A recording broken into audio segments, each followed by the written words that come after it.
Fastway TV ਦੇਖਦੇ ਸਰੋਤਿਆਂ ਨੂੰ ਮੇਰੇ ਵੱਲੋਂ ਸਤਿ ਸ੍ਰੀ ਅਕਾਲ। ਭਾਰਤ ਦੇ ਵਿੱਚ ਲੋਕਾਂ ਤੇ ਹੁੰਦਾ ਜ਼ੁਲਮ ਦੇਖਿਆ ਨਹੀਂ ਜਾ ਰਿਹਾ, ਇੰਨਾ ਜ਼ੁਲਮ ਹੋ ਰਿਹਾ। ਅੱਜ ਰਾਜਸਥਾਨ ਤੋਂ ਕਿਸਾਨ ਜਥੇਬੰਦੀਆਂ ਇਕੱਠੀਆਂ ਹੋ ਕੇ ਦਿੱਲੀ ਨੂੰ ਆ ਰਹੀਆਂ ਸੀ। ਉਹਨਾਂ ਨੂੰ ਖੱਟੜ ਨੇ ਬਾਰਡਰ ਤੇ ਹੀ ਉੱਪਰ ਰੋਕ ਲਿਆ। ਜਿੱਡੇ ਜਿੱਡੇ ਬੈਰੀਅਰ ਪੰਜਾਬ ਦੇ ਵਿੱਚ ਲਾਏ ਗਏ ਸੀ, ਜਦੋਂ ਪੰਜਾਬ ਤੋਂ ਲੋਕ ਆ ਰਹੇ ਸੀ, ਓਡੇ ਓਡੇ ਹੀ ਬੈਰੀਅਰ ਰਾਜਸਥਾਨ ਦੇ ਬਾਰਡਰ ਤੇ ਲਾਏ ਗਏ ਨੇ। ਉੱਥੇ ਲੋਕਾਂ ਨੂੰ ਰੋਕਿਆ ਗਿਆ ਕਿਉਂਕਿ ਕਾਨੂੰਨ ਸਿਸਟਮ ਹੈ ਹੀ ਨਹੀਂ। ਜਦੋਂ ਦੇਸ਼ ਦਾ ਕਾਨੂੰਨ ਸਿਸਟਮ ਤੇ ਜੱਜ ਹੀ ਕਿਡਨੈਪ ਕੀਤੇ ਜਾਣ ਤੇ ਫਿਰ ਉਹ ਦੇਸ਼ ਦਾ ਕੀ ਹੋ ਸਕਦਾ। ਤੁਸੀਂ ਇਹੀ ਕਹਿ ਸਕਦੇ ਹੋ ਫਿਰ ਜਿਹੜਾ ਉੱਥੇ ਦਾ ਸਿਸਟਮ ਆ ਸਾਰਾ ਅੱਤਵਾਦੀ ਸਿਸਟਮ ਬਣ ਗਿਆ ਕਿ ਅੱਤ ਬੁਲਾਉਂਦਾ, ਲੋਕਾਂ ਤੇ ਜ਼ੁਲਮ ਕਰਦਾ, ਲੋਕਾਂ ਨੂੰ ਮਾਰਦਾ ਕੁੱਟਦਾ, ਕਿਉਂਕਿ ਕਾਨੂੰਨ ਸਿਸਟਮ ਹੈ ਹੀ ਨਹੀਂ।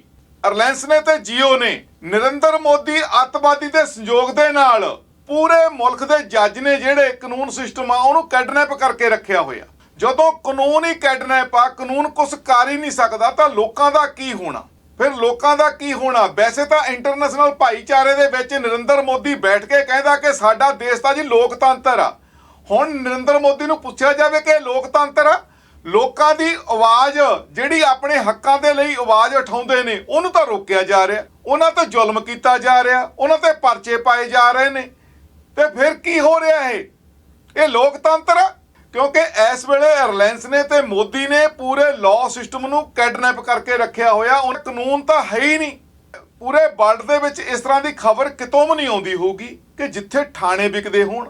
ਇਹ ਸਿਰਫ ਭਾਰਤ ਦੇ ਅੰਦਰ ਹੀ ਆ ਜਿੱਥੇ ਥਾਣਿਆਂ ਦੀ ਕੀਮਤ ਲਾਈ ਜਾਂਦੀ ਹੈ ਕਿ ਜੀ ਆਹ ਥਾਣਾ ਇੰਨੇ ਦੀ ਕੀਮਤ 'ਚ, ਆਹ ਥਾਣਾ ਇੰਨੇ ਦੀ ਕੀਮਤ 'ਚ।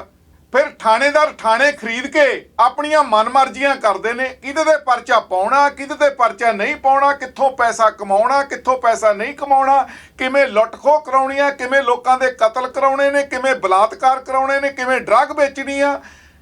ਇਹ ਸਾਰਾ ਫਿਰ ਕੰਮ ਪੁਲਿਸ ਦੇ ਹਵਾਲੇ ਹੁੰਦਾ ਕਿ ਪੁਲਿਸ ਫਿਰ ਆਪਦੀ ਮਰਜ਼ੀ ਨਾਲ ਸਾਰਾ ਕੁਝ ਚਲਾਉਂਦੀ ਆ। ਇਸ ਤਰ੍ਹਾਂ ਦੇ ਮੁਲਕ ਦੇ ਹਾਲਾਤ ਹੋ ਗਏ ਨੇ। ਫਿਰ ਐਂ ਦੱਸੋ ਕਿ ਕਾਨੂੰਨ ਹੈ ਕਿੱਥੇ? ਕੋਈ ਪੂਰਾ ਕਾਨੂੰਨ ਤਾਂ ਕਿਡਨੈਪ ਕੀਤਾ ਹੋਇਆ, ਜੱਜ ਤਾਂ ਕਿਡਨੈਪ ਨੇ। ਲੋਕਾਂ ਦੀ ਗੱਲ ਉੱਥੇ ਕਿੱਥੇ ਸੁਣੀ ਜਾਂਦੀ ਆ? ਲੋਕਾਂ ਦੀ ਗੱਲ ਸੁਣੀ ਜਾਂਦੀ ਆ ਤਾਂ ਕੋਈ ਬੰਦਾ ਦੱਸੇ ਜੀ ਹਾਂ ਲੋਕਾਂ ਦੀ ਗੱਲ ਸੁਣੀ ਜਾਂਦੀ ਆ। ਅੱਜ ਪੂਰੇ ਭਾਰਤ ਦੇ ਲੋਕ ਸੜਕਾਂ ਤੇ ਨੇ, ਬੱਚੇ ਵੀ ਨੇ, ਬਜ਼ੁਰਗ ਵੀ ਨੇ। ਉਹ ਰੋਂਦੇ ਨੇ ਨਰਿੰਦਰ ਮੋਦੀ ਦੀ ਜਾਨ ਨੂੰ ਕਿ ਨਰਿੰਦਰ ਮੋਦੀ ਕੁੱਤੇ ਆਦਮੀ, ਸਾਨੂੰ ਇਹ ਕਾਨੂੰਨ ਤੇਰਾ ਜਿਹੜਾ 3 ਲਾਅ ਤੂੰ ਸਾਡੇ ਤੇ ਬਣਾ ਕੇ ਥੋਪੇ ਨੇ, ਸਾਡੀਆਂ ਜ਼ਮੀਨਾਂ ਹੜੱਪਣ ਨੂੰ ਫਿਰਦਾ, ਰਿਲਾਇੰਸ ਨੂੰ ਦੇਣ ਨੂੰ ਫਿਰਦਾ, ਇਹ ਲਾਅ ਕੈਂਸਲ ਕਰ। ਪਰ ਨਰਿੰਦਰ ਮੋਦੀ ਮੰਨਦਾ ਹੈ ਨਹੀਂ। ਜੱਜ ਕਿਡਨੈਪ ਕੀਤਾ ਹੋਇਆ, ਜੱਜ ਨੇ ਕੀ ਸੁਣਨੀ ਆ। ਇਸ ਤਰ੍ਹਾਂ ਦੇ ਮੁਲਕ ਦੇ ਹਾਲਾਤ ਨੇ। ਫਿਰ ਅਸੀਂ ਇਹ ਕਹਿ ਸਕਦੇ ਹਾਂ ਕਿ ਅੱਤਵਾਦੀ ਸਿਸਟਮ ਆ, ਇਹ ਅੱਤ ਫੈਲਾ ਰਿਹਾ, ਆਮ ਲੋਕਾਂ ਦੇ ਉੱਤੇ ਜ਼ੁਲਮ ਕਰ ਰਿਹਾ, ਜੋ ਕਿ ਇਹ ਜ਼ੁਲਮ ਪੂਰੀ ਦੁਨੀਆ ਦੇ ਪੂਰੇ ਵਰਲਡ ਦੇ ਸਾਹਮਣੇ ਆ।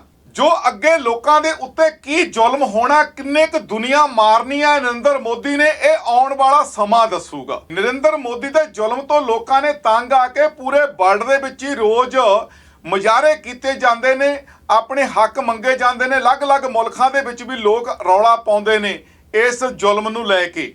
ਅੱਜ ਜਾਪਾਨ ਦੇ ਵਿੱਚ ਵੀ ਇਹਦਾ ਵਿਰੋਧ ਕੀਤਾ ਗਿਆ, ਉਹ ਵੀ ਅੱਜ ਤੁਹਾਨੂੰ ਨਿਊਜ਼ ਦਿਖਾਣੇ ਆ। ਜੋ ਹੋਰ ਪੂਰੇ ਭਾਰਤ ਦੇ ਵਿੱਚੋਂ ਤੇ ਪੂਰੇ ਵਰਲਡ ਦੇ ਵਿੱਚੋਂ ਕਿਹੜੀ ਨਿਊਜ਼ ਆ ਜੋ ਸਾਡੇ ਸਾਹਮਣੇ ਆਈ ਆ, ਹੁਣ ਆਪਾਂ ਉਹ ਦੇਖਦੇ ਆ। ਆਓ ਦੇਖੀਏ। ਸੁਖਬੀਰ ਬਾਦਲ ਜੋ ਕਿ ਗੁਰੂ ਗ੍ਰੰਥ ਸਾਹਿਬ ਦੀ ਗੋਲਕ ਲੁੱਟ ਕੇ ਆਪਣਾ ਗੰਦਾ ਖੂਨ ਪਾਲਣ ਵਾਲੇ ਲੋਕ, ਉਹਨਾਂ ਦੀ ਨਿਊਜ਼ ਦਿਖਾਲਣ ਜਾ ਰਹੇ ਆ ਕਿ ਕਿੱਦਾਂ ਆਪਣੀ ਜ਼ੁਬਾਨ ਨੂੰ ਸਮੇਂ ਦੇ ਨਾਲ ਚੇਂਜ ਕਰਦੇ ਰਹਿੰਦੇ ਨੇ। ਆਓ ਸੁਣੀਏ ਸੁਖਬੀਰ ਬਾਦਲ ਦਾ ਝੂਠ ਤੇ ਲੋਕਾਂ ਨੂੰ ਲੁੱਟਣ ਦੇ ਤਰੀਕੇ। ਆਓ ਦੇਖੀਏ। ਕਿਸਾਨ ਯੂਨੀਅਨ ਜਿਹੜੀ ਹੈ ਨਾ, ਉਹ ਕਿਸਾਨ ਹੀ ਨਹੀਂ ਹੈ, ਉਹ ਸਾਰੇ ਨੈਕਸਲਾਈਟ ਹੈ। ਕਿਸਾਨ ਯੂਨੀਅਨ ਜਿਹੜੀ ਹੈ ਨਾ, ਉਹ ਕਿਸਾਨ ਹੀ ਨਹੀਂ ਹੈ, ਉਹ ਸਾਰੇ ਨੈਕਸਲਾਈਟ ਹੈ। ਕੀ ਜਿਹੜਾ ਪੰਜਾਬ ਦਾ ਮੰਡੀ ਐਕਟ ਹੈ ਉਹ ਲਾਗੂ ਰਹੂਗਾ? ਇਹ ਗੱਲ ਆਰਡੀਨੈਂਸ ਲਿਆਉਣੇ ਨਹੀਂ ਚਾਹੀਦੇ ਸੀ। ਇਸ ਐਕਟ ਵਿੱਚ 4 ਚੀਜ਼ਾਂ, 4 ਹੀ ਚੀਜ਼ਾਂ ਸ਼੍ਰੋਮਣੀ ਅਕਾਲੀ ਦਲ ਨੂੰ ਨਹੀਂ ਪੁੱਛਿਆ ਗਿਆ ਕਿ ਇਸ ਆਰਡੀਨੈਂਸ ਵਿੱਚ। ਦੂਜੇ ਪਾਸੇ ਦੇਖ ਲਓ, ਇਹ ਕੁੱਤੀ ਦਾ ਕਤੂਰਾ ਜੱਫੀਆਂ ਪਾਉਂਦਾ ਫਿਰਦਾ ਸੁਖਬੀਰ ਬਾਦਲ। ਉਹ ਕੰਪਨੀਆਂ ਆ ਜਾਣਗੀਆਂ ਜੀ, ਲੁੱਟੇ ਗਏ, ਮਾਰੇ ਗਏ, ਪ੍ਰਾਈਵੇਟ ਆ ਜਾਊਗਾ। ਇਸ ਐਕਟ ਵਿੱਚ 4 ਚੀਜ਼ਾਂ, 4 ਹੀ ਚੀਜ਼ਾਂ ਜਿਹੜੀਆਂ ਐਕਟ ਜੇ ਤੁਸੀਂ ਪੜੋਗੇ। ਇੱਕ ਹੈਗਾ ਈ ਟ੍ਰੇਡਿੰਗ। ਈ ਟ੍ਰੇਡਿੰਗ ਕੀ ਇਲੈਕਟ੍ਰੋਨਿਕ ਟ੍ਰੇਡਿੰਗ ਤੁਸੀਂ ਕਰ ਸਕਦੇ ਹੋ। ਇੱਕ ਹੈ ਡਾਇਰੈਕਟ ਮਾਰਕੀਟਿੰਗ, ਜਿਹੜਾ ਐਕਟ ਤੁਸੀਂ ਆਪਣੇ ਗਵਰਨਮੈਂਟ ਆਫ ਇੰਡੀਆ ਬਣਾਇਆ ਕਿ ਡਾਇਰੈਕਟ ਮਾਰਕੀਟਿੰਗ ਕੋਈ ਮੰਡੀ ਯਾਰਡ ਦੇ ਬਾਅਦ ਕੋਈ ਮਰਜ਼ੀ ਡਾਇਰੈਕਟ ਮਾਰਕੀਟਿੰਗ ਕਰ ਸਕਦਾ ਹੈ। ਤੀਜਾ ਹੈ ਕਿ ਪ੍ਰਾਈਵੇਟ ਮਾਰਕੀਟ ਖੋਲ ਸਕਦਾ ਹੈ। 3 ਆਰਡੀਨੈਂਸ ਲਿਆਂਦੇ ਜਿਨ੍ਹਾਂ ਨੂੰ ਕਿਹਾ ਜਾਂਦਾ ਸੀ ਕਿ ਕਿਸਾਨਾਂ ਦੇ ਹਿੱਤ ਵਿੱਚ ਆਰਡੀਨੈਂਸ ਹੈ। ਐਸੈਂਸ਼ੀਅਲ ਕਮੋਡਿਟੀਜ਼ ਆਰਡੀਨੈਂਸ ਤਾਂ ਅੱਜ ਡਿਸਕਸ ਹੋ ਰਿਹਾ, ਜਿਹੜੇ ਬਾਕੀ 2 ਆਰਡੀਨੈਂਸ ਹੈ ਉਹ ਕੱਲ ਡਿਸਕਸ ਹੋਣਗੇ। ਪਰ ਤਿੰਨਾਂ ਨੂੰ ਇਕੱਠੇ ਲੈ ਕੇ ਹੀ ਸੈਂਟਰ ਸਰਕਾਰ ਨੇ ਲਿਆਂਦੇ ਸੀ। ਆਰਡੀਨੈਂਸ ਕਿਹਾ ਜਾਂਦਾ ਕਿਸਾਨਾਂ ਬਾਰੇ ਹੈ, ਪਰ ਮੈਂ ਇੱਕ ਗੱਲ ਬੇਨਤੀ ਕਰਨਾ ਚਾਹਣਾ, ਪਹਿਲੀ ਗੱਲ ਆਰਡੀਨੈਂਸ ਲਿਆਉਣੇ ਨਹੀਂ ਚਾਹੀਦੇ ਸੀ। ਆਰਡੀਨੈਂਸ ਲਿਆਉਣ ਤੋਂ ਪਹਿਲੇ ਸਾਰੀ ਜਿਹੜੇ ਕਿਸਾਨ ਲੋਕ ਹੈ, ਪਾਰਟੀਆਂ ਹੈ, ਉਹਨਾਂ ਨੂੰ ਡਿਸਕਸ਼ਨ ਕਰਨੀ ਚਾਹੀਦੀ ਸੀ। ਮੈਂ ਅੱਜ ਕਹਿਣਾ ਚਾਹਣਾ, ਸਪਸ਼ਟ ਕਹਿਣਾ ਚਾਹਣਾ, ਆਰਡੀਨੈਂਸ ਲਿਆਉਣ ਜਦੋਂ ਲਿਆਂਦਾ ਗਿਆ, ਸ਼੍ਰੋਮਣੀ ਅਕਾਲੀ ਦਲ ਨੂੰ ਨਹੀਂ ਪੁੱਛਿਆ ਗਿਆ ਕਿ ਇਸ ਆਰਡੀਨੈਂਸ ਵਿੱਚ ਕੀ ਹੈ। ਤੁਸੀਂ ਵੀ ਮੈਂ ਹੈਰਾਨ ਹੈ ਜਾਖੜ ਸਾਹਿਬ ਤੇ ਸਾਰਿਆਂ ਦੇ, ਇਹ ਸਾਰਾ ਹੀ ਲੁੱਟਿਆ ਜਾਊਗਾ। ਪਲੀਜ਼ ਐਕਟ ਪੜ੍ਹ ਲਓ, ਪਲੀਜ਼ ਉੱਥੇ ਜਾ ਕੇ ਪਤਾ ਕਰ ਲਓ। ਐ ਪੋਲੀਟੀਕਲ ਭਾਸ਼ਣ, ਕਿਉਂਕਿ ਤੁਸੀਂ ਬਹੁਤ, ਮੈਂ ਤਾਂ ਰਿਸਪੈਕਟ ਕਰਦਾ ਹੀ ਜਾਖੜ ਸਾਹਿਬ, ਕਿਉਂਕਿ ਮੈਂ ਸਮਝਿਆ ਸੀ ਕਿ ਐਗਰੀਕਲਚਰ ਦੇ ਬੜੇ ਮਾਹਰ ਹੈ, ਪਰ ਜਿਵੇਂ ਕੁਐਸਚਨ ਕਰ ਰਹੇ ਆ, ਜਿਵੇਂ ਭਾਸ਼ਣ ਕਰ ਰਹੇ ਆ, ਮੈਨੂੰ ਥੋੜੇ ਸ਼ੱਕ ਆਉਂਦਾ ਕਿ ਜੇ ਆਪਣੀ ਨੌਲੇਜ ਨੂੰ ਸਹੀ ਤਰ੍ਹਾਂ ਦੇ ਵਰਤਨ ਤੇ ਪੋਜ਼ਿਟਿਵਲੀ ਕੋਈ ਚੀਜ਼ ਆ ਸਕਦੀ ਹੈ, ਪਰ ਜਾਣ ਕੇ ਡਿਸਇਨਫੋਰਮੇਸ਼ਨ ਦੇਣੀ, ਇਟ ਇਜ਼ ਵੈਰੀ ਅਨਫੇਅਰ। ਇਹਦੇ ਵਿੱਚ ਆਰਡੀਨੈਂਸ ਵਿੱਚ ਕਈ ਹੈ ਜੀ ਸ਼ੰਕੇ ਹੈ ਜੋ ਪੰਜਾਬ ਦੇ ਕਿਸਾਨ ਜਾਂ ਆਮ ਕਿਸਾਨਾਂ ਦੇ ਮਨ 'ਚ ਹੈ। ਇਸ ਆਰਡੀਨੈਂਸ ਦੇ, ਆ ਤਿੰਨੇ ਆਰਡੀਨੈਂਸ ਦੇ ਸਭ ਤੋਂ ਵੱਧ ਅਸਰ ਜੇ ਹੈ ਉਹ ਪੰਜਾਬੀਆਂ ਤੇ, ਪੰਜਾਬ ਕਿਸਾਨ ਤੇ ਹੈ, ਕਿਉਂਕਿ ਜੋ ਮੰਡੀ ਸਿਸਟਮ, ਜੋ ਸਿਸਟਮ ਪੰਜਾਬ 'ਚ ਬਣਿਆ, ਹਰਿਆਣੇ 'ਚ ਬਣਿਆ, ਉਹ ਜਿਹਾ ਸਿਸਟਮ ਕਿਤੇ ਹਿੰਦੁਸਤਾਨ 'ਚ ਨਹੀਂ ਹੈ। ਸੋ ਦੂਜੇ ਸੂਬਿਆਂ 'ਚ ਇਹਦਾ ਅਸਰ ਹੋਏ ਜਾਂ ਨਾ ਹੋਏ ਮੈਂ ਨਹੀਂ ਕਹਿ ਸਕਦਾ। ਇਹ ਤਾਂ ਗੁਰੂ ਗ੍ਰੰਥ ਸਾਹਿਬ ਦੇ ਨਹੀਂ ਬਣੇ, ਇਹ ਆਮ ਲੋਕਾਂ ਦੇ ਕਿੱਥੋਂ ਬਣ ਜਾਣਗੇ? ਆਪਣੀ ਜ਼ੁਬਾਨ ਨੂੰ ਮੌਕੇ ਦੇ ਨਾਲ ਟਾਈਮ ਨਾਲ ਬਦਲਦੇ ਰਹਿੰਦੇ ਨੇ। ਕਦੇ ਕਿੱਦਾਂ ਦਾ ਝੂਠ ਬੋਲਦੇ ਨੇ ਪਬਲਿਕ ਦੇ ਵਿੱਚ ਆ ਕੇ, ਕਦੇ ਕਿੱਦਾਂ ਦਾ ਝੂਠ ਬੋਲਦੇ ਨੇ। ਜਿਹੜੇ ਵੀ ਝੂਠ ਬੋਲੇ ਨੇ ਹੁਣ ਤੁਹਾਡੇ ਸਾਰਿਆਂ ਦੇ ਸਾਹਮਣੇ ਨੇ। वहीं बैठ गए। अब दक्षिण के किसान हरियाणा, दक्षिण हरियाणा के और राजस्थान के किसान भी दिल्ली की तरफ कूच कर रहे हैं। हमें भी देख दिया, देखिए आप बैरिकेड लगा रखे हैं, एक नहीं 2 बैरिकेड लगा रखे हैं। हमने कहा कोई बात नहीं, हम यहीं बैठ जाते हैं, हमारी आवाज यहीं से दिल्ली तक पहुंचेगी। इसलिए अब दक्षिण का मोर्चा भी हो गया। अब 4 दिशाओं से दिल्ली में किसान बोल रहे हैं। उम्मीद है अब तो सरकार के कान में जाए। बड़ी कंपनियों का, वो मंडी के छोटे आड़तियों की बात नहीं है, ये अडानी, अंबानी, जिंदाल, मित्तल की बात है। वापस लो जमाखोरी की छूट देने वाला कानून, वापस लो, वापस लो, वापस लो। अडानी अंबानी को लूट की छूट देने वाले कानून वापस लो, वापस लो, वापस लो। हमारी ਅੱਜ ਸਮੂਹ ਪੰਜਾਬ ਦੀ ਜਾਪਾਨ ਦੀ ਸੰਗਤ ਸਕਾਈ ਮਾਚੀ ਨੀਅਰ ਟੋਕੀਓ ਮੋਦੀ ਸਰਕਾਰ ਨੇ ਲਾਏ ਨੇ, ਜਿਨ੍ਹਾਂ ਨੂੰ ਕਿਸਾਨਾਂ ਨੇ ਨਾਮਨਜ਼ੂਰ ਕੀਤਾ। ਉਹ ਕਾਲੇ ਕਾਨੂੰਨ ਰੱਦ ਕਰਨ ਵਾਸਤੇ ਅਸੀਂ ਸਾਰੇ ਅਪੀਲ ਕਰਦੇ ਹਾਂ। ਅਸੀਂ ਉਹਨਾਂ ਸਾਰੇ ਕਿਸਾਨਾਂ ਦੇ, ਕਿਉਂਕਿ ਉਹ ਸਾਡੇ ਹੀ ਮਾਪਿਓ ਨੇ, ਚਾਹੇ ਉਹ ਹਰਿਆਣੇ ਦੇ, ਪੰਜਾਬ ਦੇ, ਯੂਪੀ ਦੇ, ਸਾਊਥ ਇੰਡੀਆ ਤੋਂ ਜਿੰਨੇ ਵੀ ਆਏ ਨੇ, ਉਹ ਸਾਡੇ ਹੀ ਮਾਪਿਓ, ਭੈਣ ਭਰਾ ਸਭ ਉੱਥੇ ਬੈਠੇ ਨੇ। ਅਸੀਂ ਉਹਨਾਂ ਦੇ ਹੱਕ 'ਚ ਅਪੀਲ ਕਰਦੇ ਹਾਂ, ਮੋਦੀ ਸਰਕਾਰ ਅੱਗੇ ਅਪੀਲ ਕਰਦੇ ਹਾਂ ਕਿ ਉਸ ਕਾਲੇ ਕਾਨੂੰਨਾਂ ਨੂੰ ਰੱਦ ਕਰੇ। ਅਪੀਲ ਕਰਦੇ ਹਾਂ, ਹੱਥ ਜੋੜ ਕੇ ਬੇਨਤੀ ਕਰਦੇ ਹਾਂ, ਜਿੰਨੇ ਸਾਡੇ ਮਾਈ ਭਾਈ, ਬਜ਼ੁਰਗ, ਭੈਣ ਭਰਾ ਉੱਥੇ ਬੈਠੇ ਨੇ, ਸਾਰੇ ਆਪਣੇ ਆਪਣੇ ਘਰੋਂ ਸੁਕੁਸ਼ਲ ਜਾਣ। किसान एकता जिंदाबाद, किसान एकता जिंदाबाद, किसान एकता जिंदाबाद, मजदूर किसान एकता जिंदाबाद, मजदूर किसान एकता जिंदाबाद, मजदूर किसान एकता जिंदाबाद। काले कानून रद्द करो, काले कानून रद्द करो, काले कानून रद्द करो। मोदी सरकार मुर्दाबाद, मोदी सरकार मुर्दाबाद, मोदी सरकार मुर्दाबाद। वाहिगुरु जी का खालसा, वाहिगुरु जी की फतेह।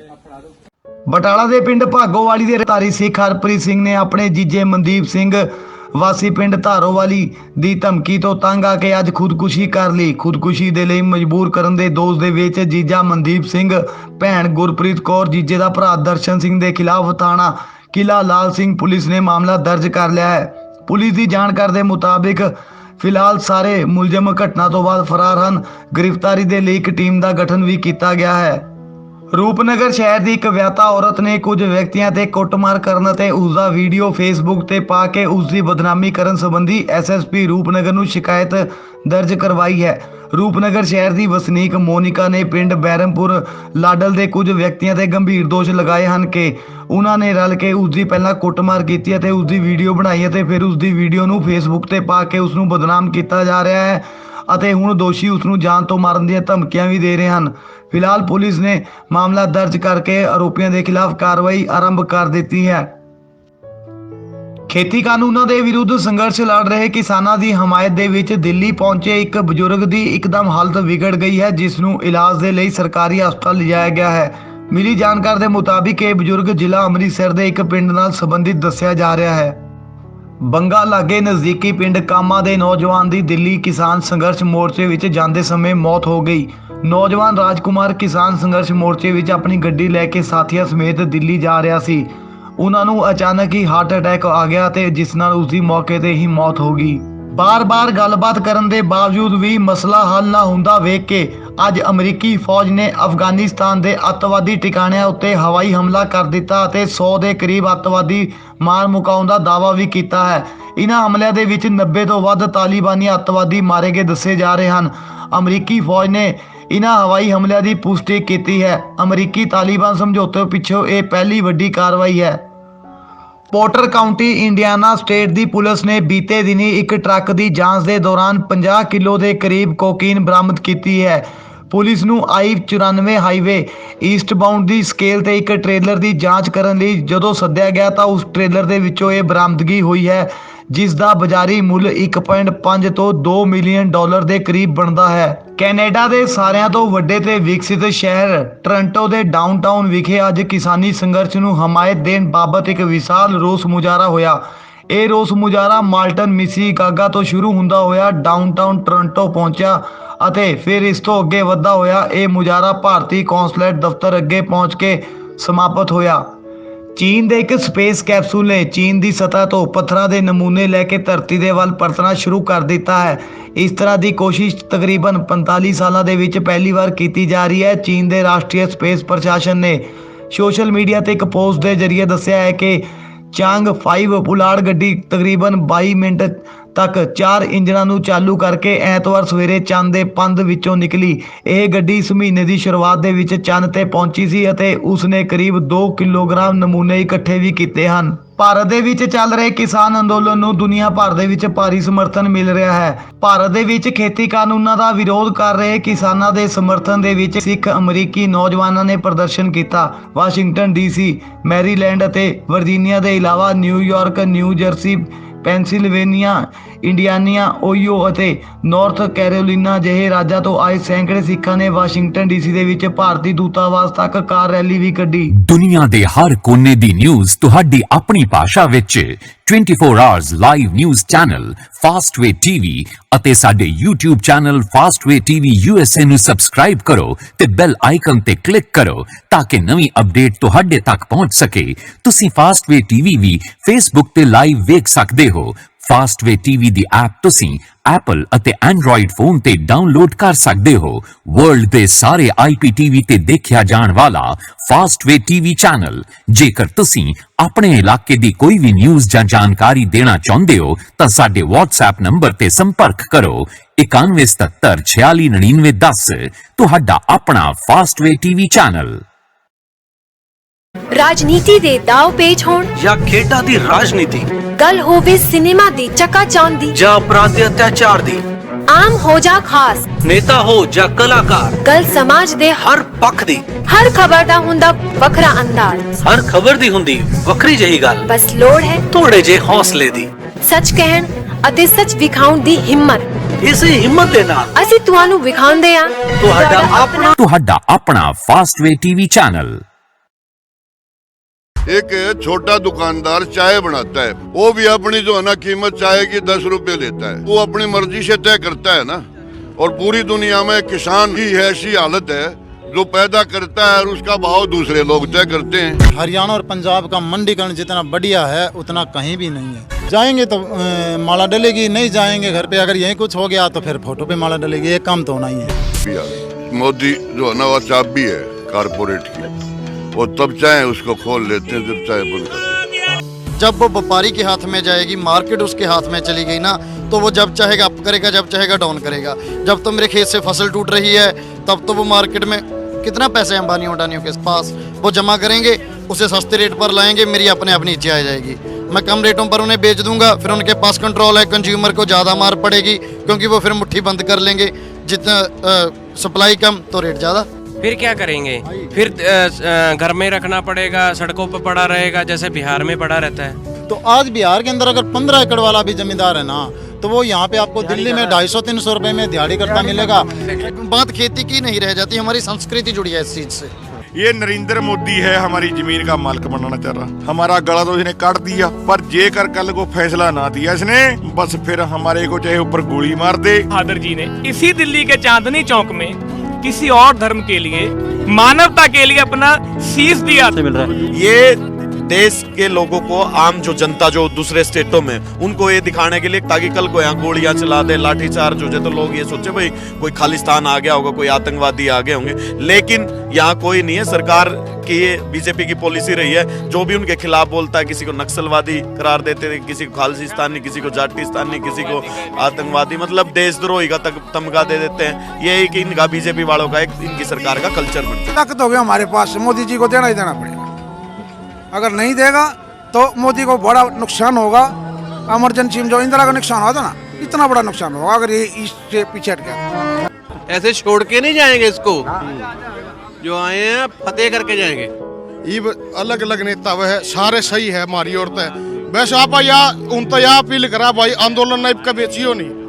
बोला कि पंथ बसे मैं उजड़ा, उसने मेरे गुरु ने बोला है कि मैं उजड़ के भी, अगर मेरे सारे भाई सुखी हो जाएंगे तो हम चले भी जाएंगे, नथिंग, कोई नो प्रॉब्लम। अगर ये लागू हो गया ना, तो आगे आने वाली पीढ़ियां हमको माफ नहीं करेंगी। जाएंगे जब मोदी मान जाएगा, नहीं तो नहीं जाएगा। हारा नहीं है किसान कभी रण में तीर तोप तलवारों से, हारा है किसान हमेशा गद्दारों से, मक्कारों से, दिल्ली के दरबारों से। अब की बार दिल्ली के दरबारों को जो है किसानों ने चैलेंज कर दिया कि यहाँ से अब की बार हार के नहीं जाएंगे। ये हमारे इतिहास का मसला है। हमारे बाबा गुरु नानक देव, उन्होंने जो पहला सिद्धांत दिया और जो सबसे खूबसूरत सिद्धांत था, आप किर्त कीजिए, आप जैसे काम कीजिए, आप नाम जपिए, किर्त करो, नाम जपो, वंड छको। मतलब कि आप काम कीजिए, फिर आप भगवान का नाम लीजिए, फिर आपके पास जो भी है उसको आप सब में बांट कर खाइए। ये सिद्धांत उन्होंने जमीन से दिया भाई, खेती से दिया। उन्होंने हमारा दूसरा सिद्धांत दिया, उत्तम खेती मध्यम व्यापार, के खेती सबसे उत्तम है। तो खेती में किसी के साथ आपको धोखा नहीं करना पड़ता, आप अपना उगाते हैं, अपना खाते हैं। मध्यम व्यापार दूसरे नंबर पे आता है। तो ये हमारी सिर्फ जमीन नहीं है भाई, ये हमारा इतिहास है। ਦੁਨੀਆ ਦੇ ਹਰ ਕੋਨੇ ਦੀ ਨਿਊਜ਼ ਤੁਹਾਡੀ ਆਪਣੀ ਭਾਸ਼ਾ ਵਿੱਚ 24 hours live news channel Fastway TV ਅਤੇ ਸਾਡੇ YouTube channel Fastway TV USA ਨੂੰ ਸਬਸਕ੍ਰਾਈਬ ਕਰੋ ਤੇ ਬੈਲ ਆਈਕਨ ਤੇ ਕਲਿੱਕ ਕਰੋ ਤਾਂ ਕਿ ਨਵੀਂ ਅਪਡੇਟ ਤੁਹਾਡੇ ਤੱਕ ਪਹੁੰਚ ਸਕੇ। ਤੁਸੀਂ ਫਾਸਟਵੇ ਟੀਵੀ ਵੀ Facebook ਤੇ ਲਾਈਵ ਵੇਖ ਸਕਦੇ ਹੋ। ਫਾਸਟਵੇ ਟੀਵੀ ਦੀ ਐਪ ਤੁਸੀਂ ਐਪਲ ਅਤੇ ਐਂਡਰੋਇਡ ਫੋਨ ਤੇ ਡਾਊਨਲੋਡ ਕਰ ਸਕਦੇ ਹੋ। ਵਰਲਡ ਦੇ ਸਾਰੇ IPTV ਤੇ ਦੇਖਿਆ ਜਾਣ ਵਾਲਾ ਫਾਸਟਵੇ ਟੀਵੀ ਚੈਨਲ। ਜੇਕਰ ਤੁਸੀਂ ਆਪਣੇ ਇਲਾਕੇ ਦੀ ਕੋਈ ਵੀ ਨਿਊਜ਼ ਜਾਂ ਜਾਣਕਾਰੀ ਦੇਣਾ ਚਾਹੁੰਦੇ ਹੋ ਤਾਂ ਸਾਡੇ WhatsApp ਨੰਬਰ ਤੇ ਸੰਪਰਕ ਕਰੋ 9177469910। ਤੁਹਾਡਾ ਆਪਣਾ ਫਾਸਟਵੇ ਟੀਵੀ ਚੈਨਲ। ਰਾਜਨੀਤੀ ਦੇ ਦਾਅ ਪੇਚ ਹੋਣ ਜਾਂ ਖੇਡਾਂ ਦੀ ਰਾਜਨੀਤੀ, ਗੱਲ ਹੋਵੇ ਸਿਨੇਮਾ ਦੀ ਚਕਾਚੌਂਧ ਦੀ ਜਾਂ ਅਪਰਾਧ ਦੇ ਅਤਿਆਚਾਰ ਦੀ, ਆਮ ਹੋ ਜਾਂ ਖਾਸ, ਨੇਤਾ ਹੋ ਜਾਂ ਕਲਾਕਾਰ, ਗੱਲ ਸਮਾਜ ਦੇ ਹਰ ਪੱਖ ਦੀ, ਹਰ ਖਬਰ ਦਾ ਹੁੰਦਾ ਵੱਖਰਾ ਅੰਦਾਜ਼, ਹਰ ਖਬਰ ਦੀ ਹੁੰਦੀ ਵੱਖਰੀ ਜਿਹੀ ਗੱਲ, ਬਸ ਲੋੜ ਹੈ ਥੋੜੇ ਜਿਹੇ ਹੌਸਲੇ ਦੀ, ਸੱਚ ਕਹਿਣ ਅਤੇ ਸੱਚ ਵਿਖਾਉਣ ਦੀ ਹਿੰਮਤ। ਇਸੇ ਹਿੰਮਤ ਦੇ ਨਾਲ ਅਸੀਂ ਤੁਹਾਨੂੰ ਵਿਖਾਉਂਦੇ ਹਾਂ ਤੁਹਾਡਾ ਆਪਣਾ ਫਾਸਟਵੇ ਟੀਵੀ ਚੈਨਲ।